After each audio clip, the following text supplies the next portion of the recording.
नमस्कार दोस्तों, आपका स्वागत है भारत के महान राजाओं के वंशज सीरीज के दूसरे भाग में। हम बात कर रहे हैं भारत के महाबली योद्धाओं के वंशजों के बारे में। उन महान वंशजों के बारे में जिनके दादा परदादाओं ने किसी समय इस देश में स्वराज और स्वाभिमान की सत्ता कायम की थी। हमने अपने पिछले वीडियो में श्रीमंत छत्रपति शिवाजी महाराज, मेवाड़ मुकुट महाराणा प्रताप और सम्राट पृथ्वीराज चौहान के वंशजों को जाना।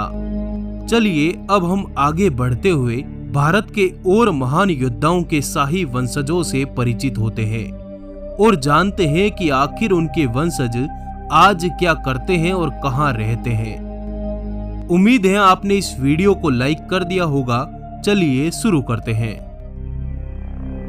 मैसूर का शाही राजवंश अपने काल के सबसे अमीर और प्राचीन राजघरानों में से एक मैसूर राजवंश पर यदुवंशी शासकों की हुकूमत रही। ये राजवंश इतिहास के सबसे पुराने राजवंशों में से एक है, जो 13वीं सदी से लेकर अब तक शाही सिंहासन पर विराजमान है। वाडिया राजवंश खुद को भगवान श्री कृष्ण का वंशज मानते हैं। इस राजवंश में कई बहादुर योद्धाओं ने जन्म लिया, जिन्होंने अपने राज्य को सदैव स्वतंत्र बनाए रखा। राजवंश मैसूर, बेंगलोर और कर्नाटक के बहुत बड़े भूभाग पर फैला हुआ था।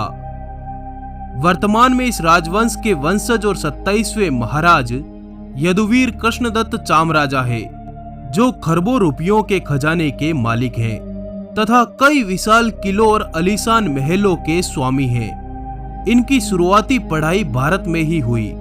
मैसूर के राजा श्री कांत दत्त राव के स्वर्गवास के बाद साल 2013 में इन्होंने शाही तलवार को धारण किया और राज सिंहासन के महाराज बन गए। इनकी शादी डूंगरपुर की राजकुमारी त्रसिका देवी के साथ हुई। आज इनके पास 80,000 करोड़ रुपयों की संपत्ति है।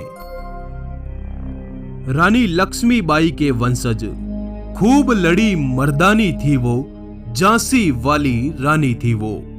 हम अपने रक्त के अंतिम कतरे तक लड़ेंगे ताकि हमारी आने वाली पीढ़ियां स्वराज का ध्वज लहराएगी। ये शब्द थे झांसी की रानी लक्ष्मीबाई के।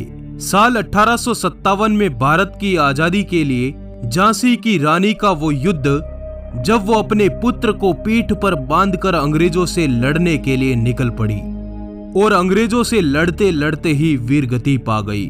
रानी की पीठ पर बंधा वो राजकुमार उनका दत्तक पुत्र दामोदर राव थे, जो झांसी के अगले राजा बनने वाले थे। पर अंग्रेजों ने दत्तक पुत्र को झांसी राज्य देने से इनकार कर दिया और संपूर्ण झांसी राज्य पर कब्जा कर लिया। रानी के अरबों रुपयों के खजाने को अंग्रेजों ने लूट लिया, जिसके बाद रानी के दत्तक पुत्र दामोदर उर्फ आनंद राव छुपते छुपाते हुए जीवन व्यतीत करने लगे। राजकुमार अब धरती पर सोते और भिक्षा मांगकर जीवन जीने को मजबूर हो गए। पर एक समय अंग्रेजों ने रानी के इस पुत्र को मासिक पेंशन देना शुरू कर दिया।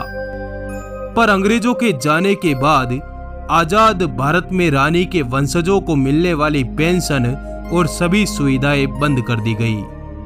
रानी के यही वंशज आज इंदौर में रहते हैं, जिनमें अरुण राव झांसी वाले बिजली विभाग में काम करते हैं। उनका बेटा सॉफ्टवेयर इंजीनियर है। उनके बेटे और बहू भी इंदौर में ही रहते हैं।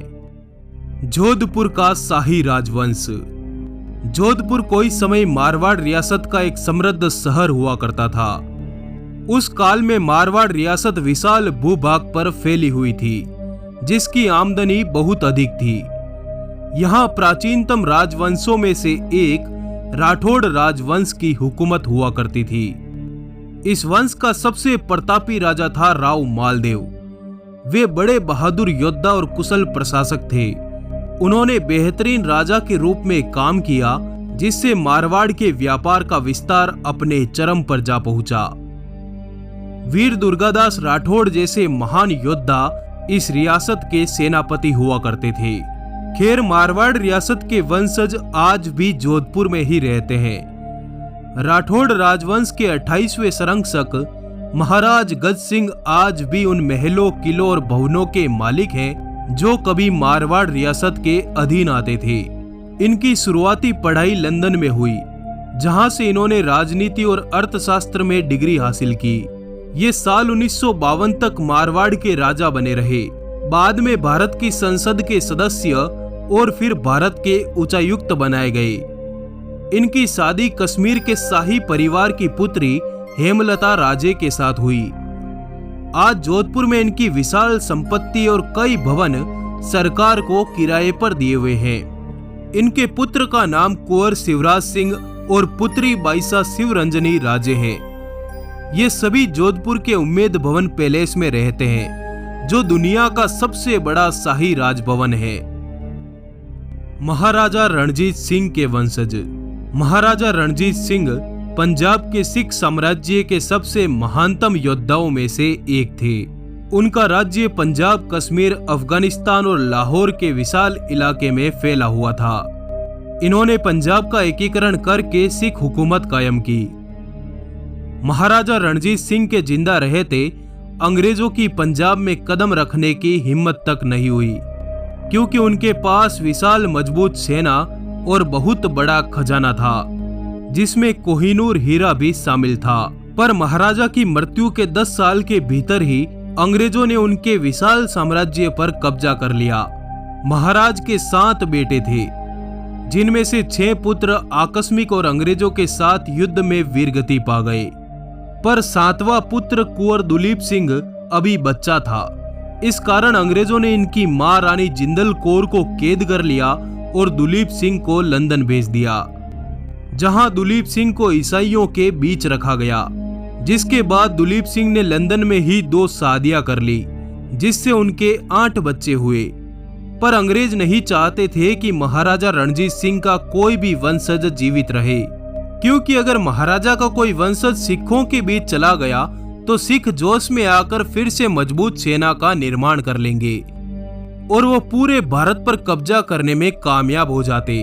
इसी कारण अंग्रेजों ने दुलीप सिंह के बच्चों को नपुंसकता की दवाइयां खिलानी शुरू कर दी, जिससे उनकी बढ़ती हुई पीढ़ी वहीं रुक गई।